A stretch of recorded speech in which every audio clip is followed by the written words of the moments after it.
bwenti bwe nazaalibwa nga siina mikono naye nti nebaza Katonda olw'ekyo ekisa kyampadde abantu ne bambeererawo abantu ne bankuuma nenfuna n'omuntu omutuufu era gwe tugenda okukuumagana omuntu tugenda kukuumagana era ekyo kisa kya Mukama. So omuntu yenna ali eyo ngamba nti bw'oba oliko obulemu kwansooka kugamba abantu bannange buli muntu aliko obulemu ali eyo gwagamba nti tosobola kukola kino gwali eyo nga bakumalamu amaanyi. Yes, batumalamu amaanyi, challenges nyingi zetusanga nga abantu bannaffe batumalamu amaanyi yagamba gwe tolina kyoyinza kukola, gwe tolina kyoyinza kwekolera, gwe tosobola kuwasa, ye gwe oyinza kuwasa mwana waani. So nze nfunye chance nti waliwo omuntu anjagadde, nze nzikiriza nti naawe ali eyo bw'oba oliko obulemu osobola okukola ebintu eby'amaanyi, osobola okufuuka omuntu ow'amaanyi mu ggwanga, osobola okukola ebintu ate n'abo abataliiko obulemu bye batasobola kukola, osobola okusoma gwali eyo akyali omuto, osobola okugenda ku ssomero n'osoma n'okola ebintu ebisinga, tusobola okukola emirimu egya bulijjo, osobola okugenda mu katale n'okola bizinensi, osobola okufuna ennyumba n'okuteekamu bizinensi, osobola okuwasa omukyala. So abali eyo bonna bw'oba oliko obulemu ngamba nti kyandibadde kirungi n'otaggwamu ssuubi. N'abo abazaala abaana abaliko obulemu kyandibadde kirungi ne mutabasuulirira, mubakumaakume. Twetaaga kutukumaakuma. Gavumenti nayo njikoonako tukumaakume. Naffe tuli balonzi, naffe tuli bantu ng'abalala. So buli mbeera yonna omuntu ataliiko obulemu ngeri gyanyigirizibwamu naffe tusobola okunyigirizibwa mu mbeera ezo. Ate mamunyigirizibwa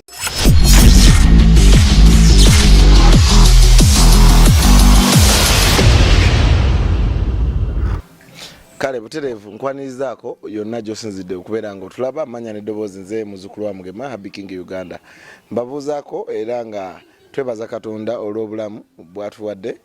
Tuli wano olunaku olwaleero nga tukyaliddeko muganda waffe Ronnie. Ronnie ono alina amawulire amalungi gagenda okubeera nga atuwa. Naye okusookera ddala twebaza abantu bonna abayimiridde ne Ronnie ebiseera byonna okuva we mwasookera ddala okumulaba nange. Ne tutambula naye paka olunaku lwayo tumunoonyezaako ku kitundu eno gy'awangalira ekyengera. Ronnie ono nyongera okujjukiza gwe abadde tamumanyi, Ronnie yazaalibwa nga talina mikono. Naye abeerawo musajja, is a graduate, musajja businessman, ate ekyokubiri musajja ali mu nteekateeka ez'okubeera nga afuukira ddala omusajja omufumbo mu butongole. Kale nkwanirizaako ngenda kusaba oneegatteko ate tubeere nga tunyumyamuko ne Ronnie. Ronnie, sooka obuze ku batulaba.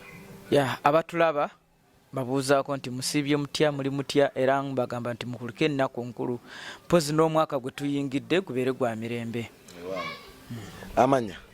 Amanya nze Nwagaba Ronald era nkozesa nnyo erya Ronnie kuba abasinga lye bategeera. Kirisya bitambula bitya, bigenze bitya gy'obulidde? Nga gye mbulidde nga mbeerayo era nga Katonda ye ng'asigala akuuma.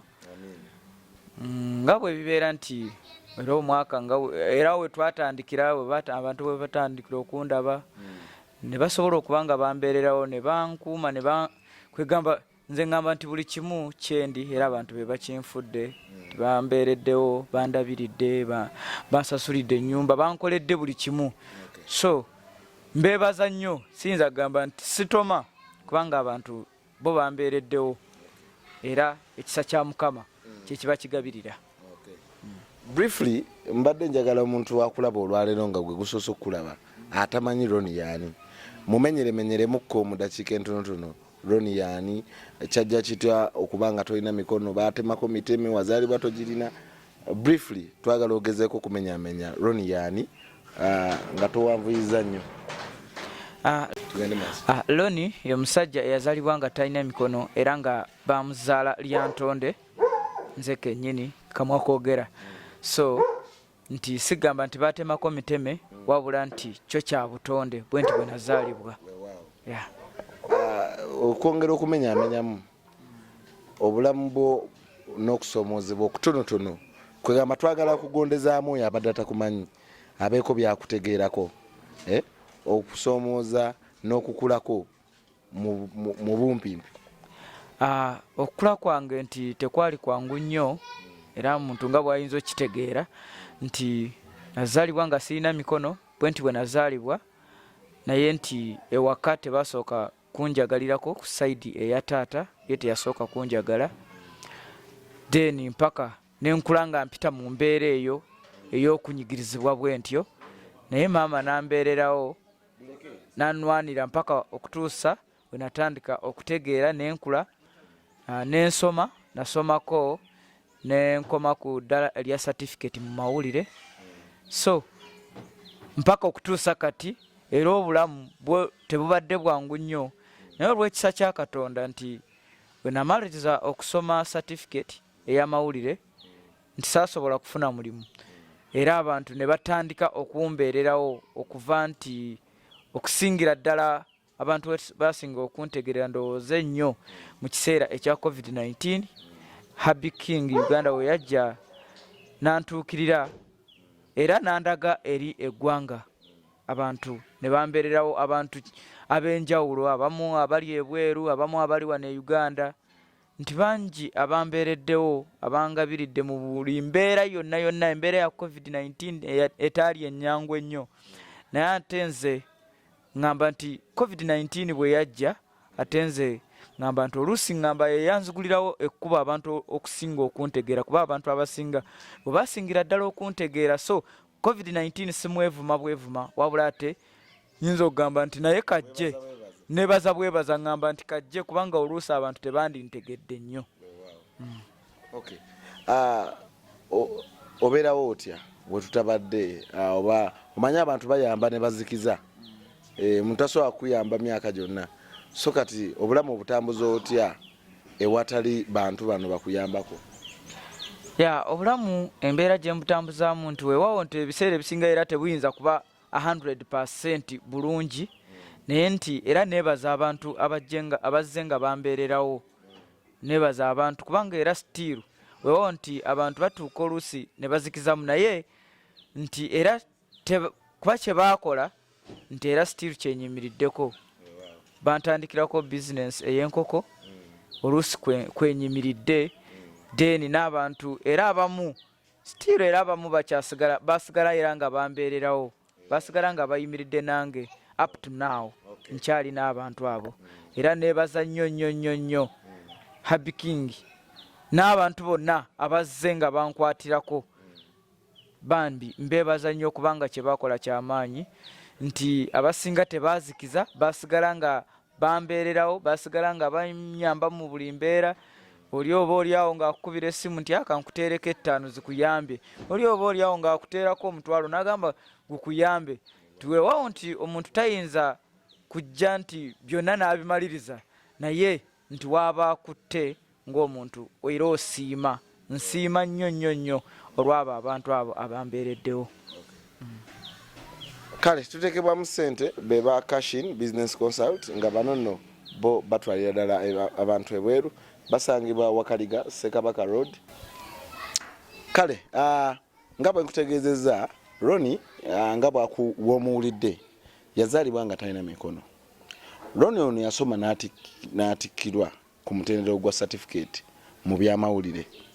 Ronnie atakomye ku ekyo kagamba Ronnie ataddewo challenges mu bulamu gwo omuntu omulamba alina emikono alina amagulu by'oyinza okuba nga tonatuukako naye nga Ronnie yabituuseeko yasoma nakulaga nti no naawe alina emikono gwadde ogaana okusoma n'omala ye yasoma n'abaako watuuka n'atikkirwa.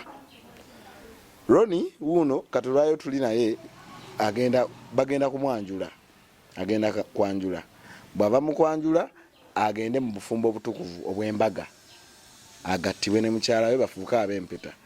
So n'olw'ensonga eyo tukomyewo ne Ronnie ebigambo byo nandyagadde nnyo abantu abaliko obulemu wamu n'abo abataliiko bulemu. Omanyi obulemu bwanjawulo waliwo abantu abalina obulemu ng'obubwo abatalina magulu abali batya waliwo n'abantu abalina obulemu ku bwongo nga ye oba agetinga stuck okitegeera n'alowooza nti naakomye naye ng'ate yeerabidde nti yalowooza akomye emikono agiina naye kaakati Ronnie by the way nga sinakubuuza kibuuzo kirala nga tetunagenda waawo tonyigirizibwangako mu mbeera eno gy'olimu tofunangako kusoomooza kwali kukuleetedde nakuwulira ng'ogamba nti singa nva mu bulamu bw'ensi eno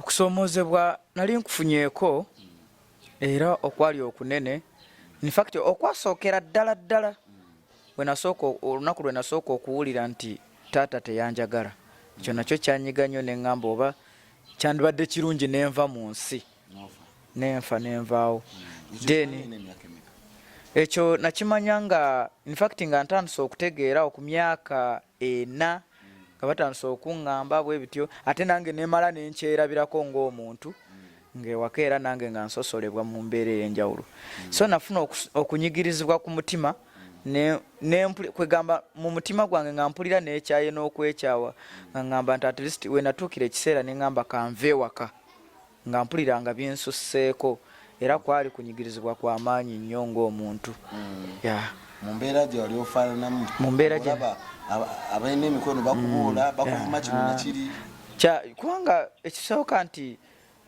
bw'oba nga oliko obulemu bwonna babaako amannya abantu ge bakuwa ng'omuntu ooliawo bakuyisa erinnya lino bakuyisa lino ooliawo oli akubyewo ekigambo naye neebaza katonda nti ogwo omutima katonda yagunzigyamu takyayogera kigambo kyonna nekinyiiza wabula kati nsigala ndi mugumu ate ekyo kyayogedde nze kinyweza bunyweza so kati tewakyali kigambo kinyiiza era neebaza nnyo katonda nti mu bulamu bwange yes mpise mu kusoomoozebwa kungi naye kati tekyali muntu kyayinza kwogera nekinzija mu mbeera then tudde wali ku abantu bano abaweddemu essuubi abantu abaliko obulemu ebigambo byo ebisembayo gye bali ebigambo byange ebisembayo yaba abantu abaliko obulemu in fact nandyagadde nsooke embalage kubanga tuyinza okwogera obwogezi nagamba simanyi ate balimba so kati njagala mbalage n'omuntu ali eyo ategeere nti kyetwogerako si kyagamba nti kya bulimba bwe nti bwe nazaalibwa nga siina mikono naye nti neebaza katonda olw'ekyo ekisa kyampadde abantu ne bambeererawo abantu ne bankuuma nenfuna n'omuntu omutuufu era gwe tugenda okukuumagana omuntu tugenda kukuumagana era ekyo kisa kya Mukama so omuntu yenna ali eyo ŋŋamba nti bw'oba oliko obulemu kwansooka kugamba abantu bannange buli muntu aliko obulemu ali eyo gwagamba nti tosobola kukola kino gwali eyo nga bakumalamu amaanyi yes batumalamu amaanyi challenges nyingi zetusanga nga abantu bannaffe batumalamu amaanyi yagamba gwe tolina kyoyinza kukola gwe tolina kyoyinza kwekolera gwe tosobola kuwasa ye gwe oyinza okuwasa mwana waani so nze nfunye chance nti waliwo omuntu anjagadde nze nzikiriza nti naawe ali eyo bw'oba oliko obulemu osobola okukola ebintu eby'amaanyi osobola okufuuka omuntu ow'amaanyi mu ggwanga osobola okukola ebintu ate n'abo abataliiko obulemu bye batasobola kukola osobola okusoma gwali eyo akyali omuto osobola okugenda ku ssomero n'osoma n'okola ebintu ebisinga tusobola okukola emirimu egya bulijjo osobola okugenda mu katale n'okola bizinensi osobola okufuna ennyumba n'okuteekamu bizinensi osobola okuwasa omukyala so abali eyo bonna bw'oba oliko obulemu ŋŋamba nti kyandibadde kirungi n'otaggwamu ssuubi n'abo abazaala abaana abaliko obulemu kyandibadde kirungi ne mutabasuulirira mubakumaakume twetaaga kutukumaakuma gavumenti nayo njikoonako etukumaakume naffe tuli balonzi naffe tuli bantu ng'abalala so buli mbeera yonna omuntu ataliiko obulemu ngeri gyanyigirizibwamu naffe tusobola okunyigirizibwa mu mbeera ezo ate ffe tunyigirizibwa ekiri waasi kuba waliwo gw'osanga tasobola kwetwala mu manju naye nze neebaza katonda nsobola okwetwalayo waliwo gw'osanga yeetaaga kubeerako kusitulasitula so abo abantu abatukuuma sometimes tubaketalinga osanga yetaaga kusasulwa, osanga yetaaga kuliisa, osanga yetaaga kunywesa. So nkuba omulanga eri abali eyo, bw'ozaala omuntu ng'aliko obulemu tomusuulirira, mukuume naye muntu era naye asobola okufuuka omuntu ow'amaanyi. Ekisembayo mpita buli muntu yenna, mpita buli muntu yenna, nkoowoola buli muntu yenna. In fact nga senayita nsooka okwetonda eri omuntu yenna oba gwe nasobya mwaka oguwedde emyaka egiyise, sooka okwetonda ngamba nti bw'oba ng'olina kye nakola ekyanyiiza muntu yenna nga gwe ku mutima nga kyakusigalako, guno mwaka mupya tukole ebipya, tukole ebirala. Nsuubira Katonda nga ye mubeezi, nyinza obutaddamu kukola nsobi. Kuba nange ndi mwana wa muntu era nange nsobya, era nange wensuubira bw'oba nga wanyiigira naawe wali osobezzaako. So neetonda olw'ekyo, nsuubira n'oyo yali asobezzaako yeetondere munne. Nze be nasobya bonna nyinza obutabamanya, be nanyiza bonna nyinza obutabamanya, naye mbeetondera nga ndi mu maaso ga kamera. Era mbagamba nti muyimirire nange, abayimirira nange omwaka mu mbeera ya COVID-19, era mbakoowoola n'abataayimirira nange mu biseera ebyo. Essaawa zino mbayita, nze mbayita mwenna mujje mumbeererewo mu mbeera ey'okwanjula ennaku z'omwezi 17 ogw'omukaaga guno omwaka gwennyini. Mbayita kuba nange era bansalidde nina okutwala ebintu whereby nti biyinza okuba bingi bye siyinza kwebeererawo, naye nti nabikkiriza nga nkimanyi nti nina abantu bazze nga bambeererawo. So nakati mmanyi nti abantu muli eyo musobola okujja ne mumbeererawo mu mbeera ey'enjawulo yonna, era mbayita mujje mumbeererewo mu kwanjula mu mbaga, kuba ennaku z'omwezi 17 kujja kuba kwanjula, ennaku z'omwezi 24 ejja kuba mbaga. So neetaaga abantu mwebe neetaaga nga bwe muzze nga mumbeererawo, nakati mmanyi musobola okukikola ddala, musobola okukikolera ddala kubanga muzze nga mumbeererawo nga siina muntu, naye kati ntuuse ekiseera ekifuna omuntu anaasobola okunkuuma, kuba nange okubeera nzekka kiba kinkalubiriza. Waliwo ebintu weewaawo ngamba nti ebisinga nsobola obikola, naye waliwo byesobola kukola. So kati ate nga neetaaga omuntu anaabeera ku sayidi yange, ate ono bw'aba yakkiriza okubeera ku sayidi yange, nga bwe muzze mumbeererawo, bamaama, bataata, bajjajja, basenga, bakojja, buli muntu ali eyo, abali e Uganda, abali ebweru wa Uganda, manyi nti mugigoberera eno programu era mugigoberera nnyo.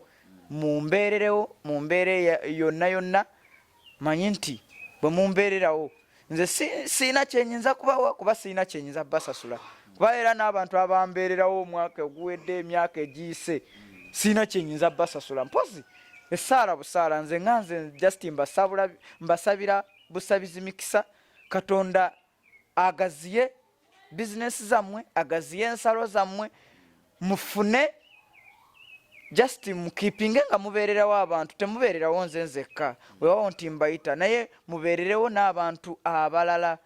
Buli azze n'oli no bw'aba nga taliiko bulemu, waliwo abantu abataliiko bulemu naye nga nabo bali mu mbeera nga beetaaga. So mutubeererewo, mutukumaakume. Nze mmanyi nti Katonda yekka yagabirira, ffe nga ffe tetulina kye tuyinza basasula, wabula Katonda yasasula.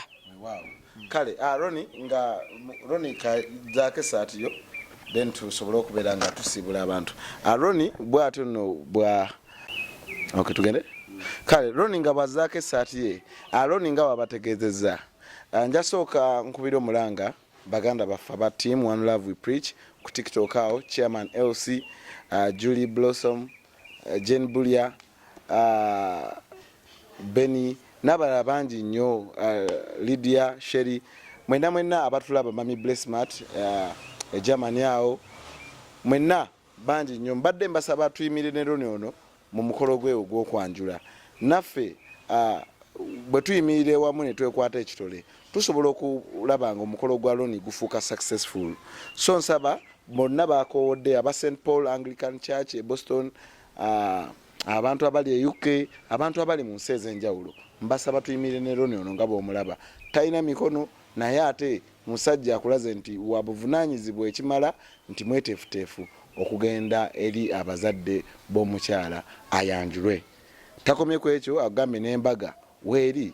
So tukwasaganye tulabe nga ebyo byonna tuyimirira wamu naye. Kale nze Happy King Uganda muzukulu wa Mugema bwetyo program bwetambule tugenda kubanga tusigala tutambula ne Ronnie paka ku lunaku lw'embaga nga mumanye webitambudde.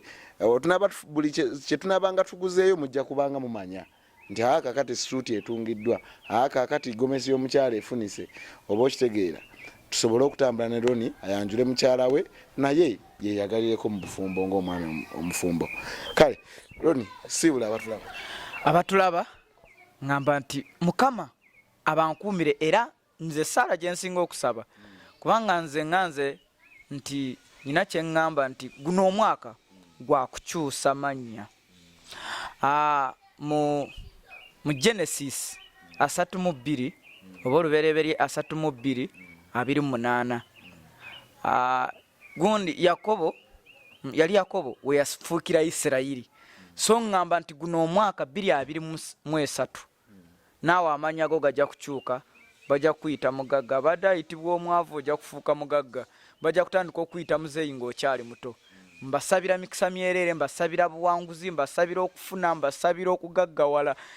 Buli alina ekizibu kyonna guno omwaka nsaba kikoma olunaku olwaleero ate otambule mu mbeera eyeeyagaza nga gy'osinga okwagala. Manye nti ffe bye twagala oluusi Katonda ekisooka aba akebera mitima naye era atugabirira okusinziira nga bw'ayagala. Tusabe Katonda akole nga bw'ayagala. Ng'omuzadde bw'atayagaliza mwana we kibi ne Katonda tatwagaliza kibi, atakuumira mpeera abankuumire. Wow. Kale nange ngenda kubanga mberekereza tuyimirire ne Ronnie mu mbeera yonna.